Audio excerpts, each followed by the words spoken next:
In this day and age, the cry for democracy are coming from every corner of the state.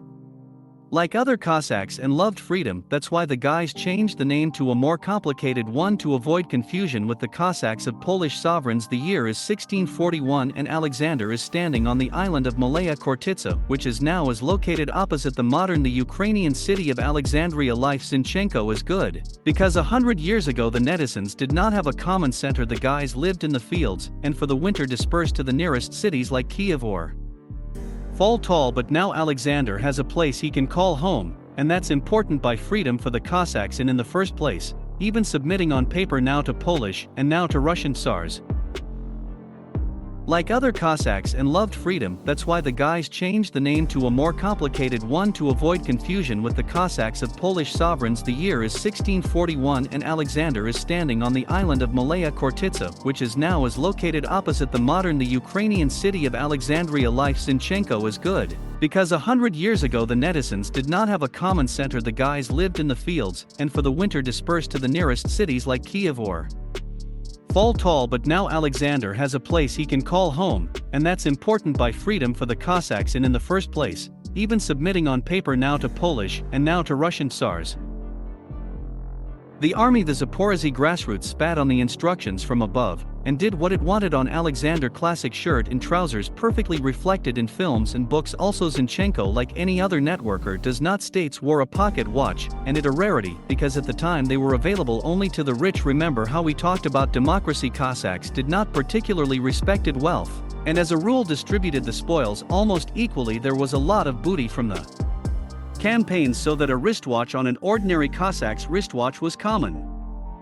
However, our Alexander isn't exactly a private, he's an ataman of a small kuren. 100 people doesn't mean that Zinchenko weighs 250 kilos and drives a Rolls Rolex. On the contrary, you can't tell him from a Hugo Cossack, because the position of the Kurgan ataman is elective. A route of 100 men meets to elect representatives for the General Assembly, and once a year he changes it, and if our Alexander isn't good, he'll be replaced ahead of time. That's why Zinchenko is not in the mood to play, and at the next meeting of the skin will to do his job. Kos is a synonym for communities of kurens of 100 Cossacks, each one of which is ruled by Alexander. 38. These 38 kurens are called Kos, and periodically they gather to elect a Koshevoy and discuss current affairs. Koshevoy also serves a year, after which returns to his route and continues to be an ordinary Cossack, but isn't an ideal example of democracy. Our Zinchenko thinks so. From Moscow, where morals are tougher, there, an oblique look in the direction of a representative of the authorities could mean death to the army. Zaporozhye grassroots atamans were respected only because they elected really the best there are among Ukrainians, Poles, Russians, and even Tatars. Some historians mistakenly enumerate Zaporozhye Cossacks one particular nationality. In fact, the Cossack is a state of mind, and in Zaporozhye went those who loved freedom, and there was no border of the mini state Cossacks came to settle in the lowlands were huddled together in the Kuren. And all this goodness at the time of his life. Alexandra ruled from Khortyts. The condition for joining the Cossacks to be Orthodox, and not to marry, and Orthodoxy was also free. No one asked the Cossacks to fast if a Cossack crossed himself, so will a Cossack atamans meeting to which rushes our Alexander? Nothing special, because on there are usually two questions on the agenda: how to divide the hunting and fishing grounds, and when next time to go to kick the Turks and Tatars' asses.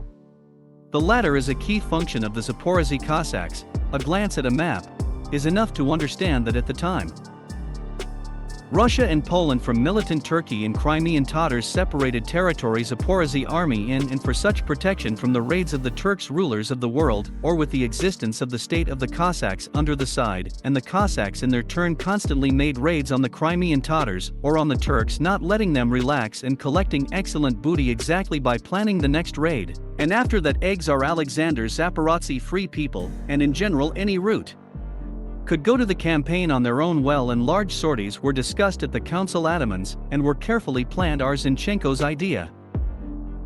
It's just that in the courtyard summer, and in the fall, Cossacks traditionally go to Turkey for profit. Alexander will propose to the council to build 100 boats for 50 people each, to choose the kurens from those who live in the Map Sea or located below the Dnieper. Cossacks to recruit warriors to have fun. Zinchenko knows that Turkish galleys have long been guarding the mouth of the Dnieper and the entrance to the Black Sea, but for decades the Cossacks have been using a similar approach. Being excellent sailors, the Cossacks calmly to move through the shallow waters of the Dnieper in the full darkness of a moonless night.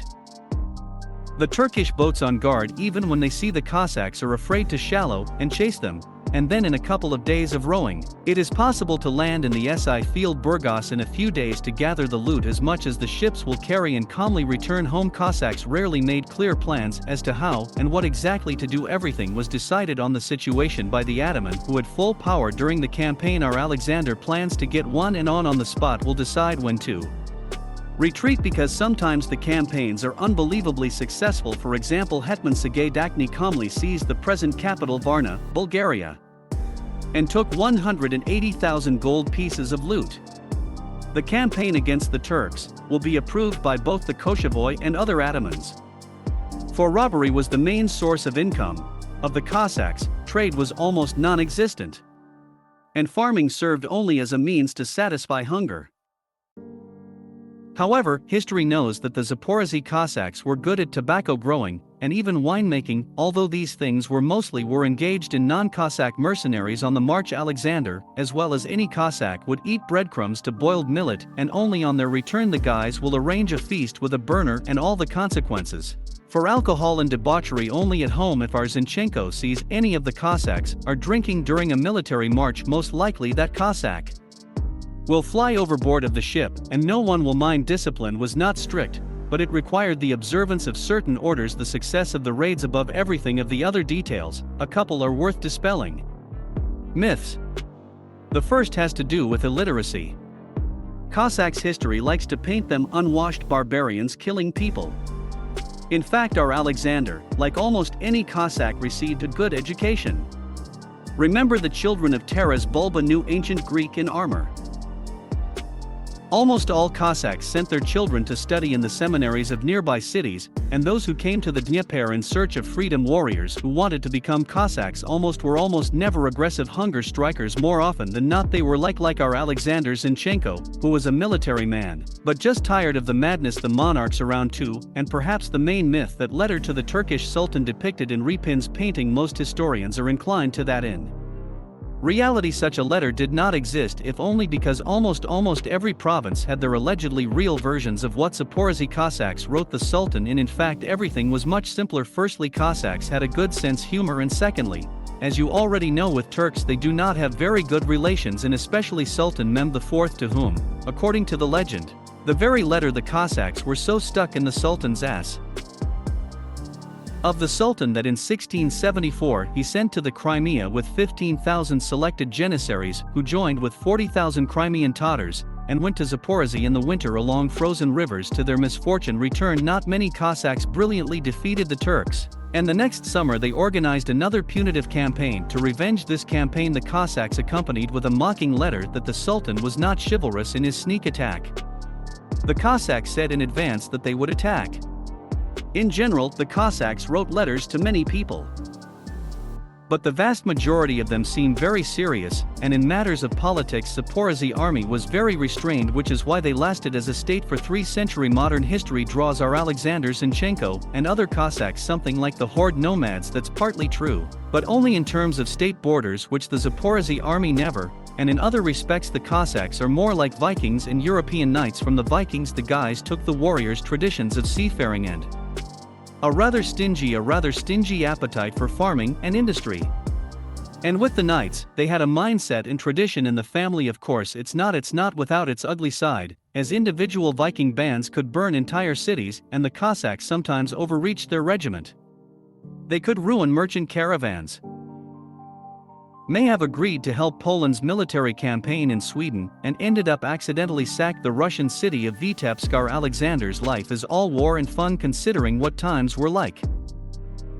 It's not something you'd call unusual. Europe was burning witches, Russia was at war with everyone, and Turkey dreamed of conquering all Europe. Against this background of the life of an honest to the ataman's life, even though he had hundreds of murders behind his back, doesn't look so bad. The analogy with the knights continues into the story of the fall of the Zaporozhian Cossacks. It, like the Templars of our past video, destroyed state case Cossacks, is Russia, which in the times of Tsarina Catherine in the 18th century took the Crimea and pushed Turkey far far away the need for the Zaporozhye Cossacks from the sects, and the guys were given an ultimatum: someone went to the civil service, someone went to the partisans, but one way or another the Zaporozhye army left. But forget the very unusual democratic state of the past. Let's hope our chattering has helped, and if so, don't forget to like it under the video. See you soon, friends.